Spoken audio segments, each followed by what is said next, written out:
আল্লাহ পাক রব্বুল আলামিন কুরআনে কারীমের ভিতরে বলেন, ওয়া ইয কুলনা লিল মালাইকাতি ইসজুদু লিআদামা ফাসাজাদু ইল্লা ইবলিস আবা ওয়াস্তাকবারা ওয়া কানা মিনাল কাফিরিন।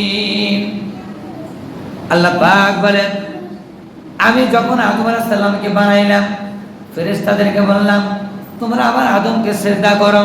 সবাই সিজদা করলো, ইবলিস শয়তান সিজদা করলো না, অস্বীকার করলো এবং অহংকার করলো, তাকাব্বুর করলো। এর কারণে আল্লাহ কি করলো? তাকে বিতাড়িত করে দিল। এই জন্য অহংকার কি? এই জন্য যারা আল্লাহর কুদরতে পায় সিজদা না দেয়, সে কি করছে? অহংকার করছে। আদমকে যদি সিজদা না দেয় সে অহংকার হতে পারে। আল্লাহ নিজে বলে অহংকার। আর আমরা আল্লাহর কুদরতে পায় সিজদা করি না, তার মানে কি?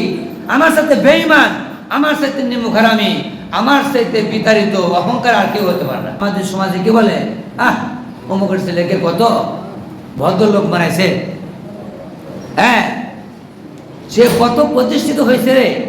এইটা কোনোদিন সফলতা হতে পারে না, এটা কোনোদিন সফলতা হতে না। তুমি হইল যখন নামাজ পড়ো না, তুমি আল্লাহর কুদরতে পায় চিন্তা করো না। তুমি যদি যত বড়ই তুমি পাইলট হও, যত বড়ই তুমি ডাক্তার হও, যত বড়ই তুমি ইঞ্জিনিয়ার হও, তুমি হইল অসভ্য, তুমি হইল অসভ্য, তুমি হইলা অসভ্য। জোরে বলেন ঠিক কিনা?